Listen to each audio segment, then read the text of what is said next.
BNP সরকার ক্ষমতায় আসার পর এখন আপনি দেখেন সম্প্রতি বেনজির সাহেবকে দুবাইতে নাকি গ্রেফতার করা হয়েছে এবং এইটা বাংলাদেশের যে ইতিহাস তাতে খুব স্বাভাবিক কোনো ঘটনা না, এটা একটা অস্বাভাবিক ঘটনা যে ওখানে গ্রেফতার করতে পারাটা। বাংলাদেশের রাজনীতিতে সবসময়ই রাজনীতিটা আমলা এবং যে সরকার হয় তাদের ভিতরে একটা আন্ডারস্ট্যান্ডিং থাকে। তারা দেশটাকে এমনভাবে নিয়ে গেছে যে আপনি পুরা বাংলাদেশটাকে যদি একটা কোম্পানি ধরেন, সেই কোম্পানির শেয়ার হোল্ডার হলো 18 কোটি 20 কোটি লোক, কিন্তু তাদের ভিতরে কেউ ম্যানেজিং ডিরেক্টর হয়, সেই ম্যানেজিং ডিরেক্টর হয়, ডাইরেক্টর হয় হলো দলের থেকে নির্বাচিত যারা হয় তারা, আর তারা আমলাদেরকে দিয়ে কাজ করায়।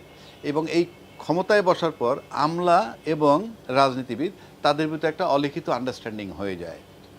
সেই অলিখিত আন্ডারস্ট্যান্ডিংটা কি?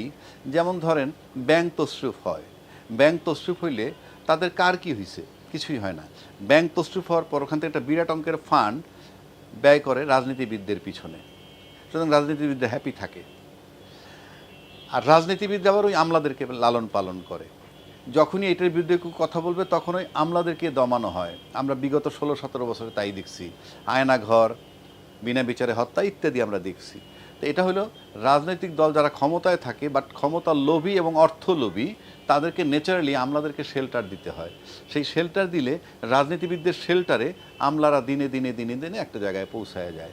তারপর যদি অনেক এমন একটা লেভেলে পৌঁছায় যায় যখন আন্ডারস্ট্যান্ডিং হয়ে যায় ভাইস ভার্সা, আপনাকে ক্ষমতায় রাখবো, আপনি আমাদের সুযোগ দিবেন। ঠিক তেমনিভাবে বেনজির সাহেব বলেন, আরও কিছু লোক আছে তখনকার, তারা বেনজির হয়ে উঠছেন, বেনজির হয়ে উঠছেন। সহজ হিসাব হলো এইটা। তারপরে যখন মাথায় চলে গেল আন্দোলনের মুখে, তখন ন্যাচারালি, কারণ মানুষ জানতো যে যিনি মাথা মানে সরকার প্রধান ছিলেন তার হুকুমে বেনজির সাহেবরা বাইরে উঠছে করতো, তো তিনিই যখন পলাতক হয়ে গেলেন তখন ন্যাচারালি ওই সমস্ত ডালপালা, ওরা তো ছিল ডালপালা, তারাও পালায় যেতে বাধ্য হয়েছে। এইটা হলো বেনজির সাহেবের ইতিহাস। এইভাবে তারা বড় হয়ে ওঠে, আমলারা এরকম প্রভাবশালী হয়ে ওঠে রাজনীতিবিদদের শেল্টারে। এখন আপনি আসেন যে আজকে আওয়ামী লীগ সরকার ক্ষমতা আসার পর, বিএনপি সরকার ক্ষমতা আসার পর এখন আপনি দেখেন সম্প্রতি বেনজির সাহেবকে দুবাইতে নাকি গ্রেফতার করা হয়েছে এবং এইটা বাংলাদেশের যে ইতিহাস তাতে খুব স্বাভাবিক কোনো ঘটনা না, এটা একটা অস্বাভাবিক ঘটনা যে ওখানে গ্রেফতার করতে পারাটা। এবং সেই গ্রেফতার করবে বা আমলাদের বিচার হবে, সেটার একটা পরিকল্পনা আমার কাছে মনে হয় বর্তমান সরকার প্রধান যিনি, আমি টোটাল সরকারের সব বডিকে বলবো, সরকার প্রধান যদি বলি, সরকার প্রধান বলতে আমাদের আজকের প্রধানমন্ত্রী তারেক রহমান সাহেব, আমার মনে হয় ওনার কোথাও এরকম একটা ইচ্ছা বা ডিটারমিনেশন তার আছে। এবং সে কারণে আপনি মনে করেন 13ই জুন 2025 যখন লন্ডনে ইউনূস সাহেবের সাথে সাক্ষাৎ হইল, আমার কাছে মনে হয় সেখানে একটা ভালো চিন্তাভাবনা বা একটা আন্ডারস্ট্যান্ডিং হয়েছে যে ক্ষমতায় গেলে তারা এগুলা করবে এবং সেটার জন্য যে কোঅপারেশন লাগে সেটা করা হবে। এটা হয়তো একটা আশ্বস্ত উনি হয়েছিলেন এবং সেখান থেকে ওটাকে হয়তো উনি অ্যাকসেপ্ট করেছেন, যার বদৌলতে ঢাকা বিএনপি যখন খলিলুর রহমানের বিরুদ্ধে আন্দোলন করে, লন্ডন বিএনপি তারেক রহমান সাহেব তখন খলিল সাহেবরে খুব ভালোভাবে অ্যাকসেপ্ট করছে। আর আজকে এই যে খলিল সাহেব অ্যাকসেপ্ট করছে, পররাষ্ট্রমন্ত্রী বানাইছে, এটা আমি তারেক রহমান সাহেবের একটা ভালো সিদ্ধান্ত এই জন্য বলবো যে আজকে খলিলুর রহমান সাহেবের মতো চৌকস লোক আছে বলে তার সাথে লিঙ্ক আছে ইউনূস সাহেব।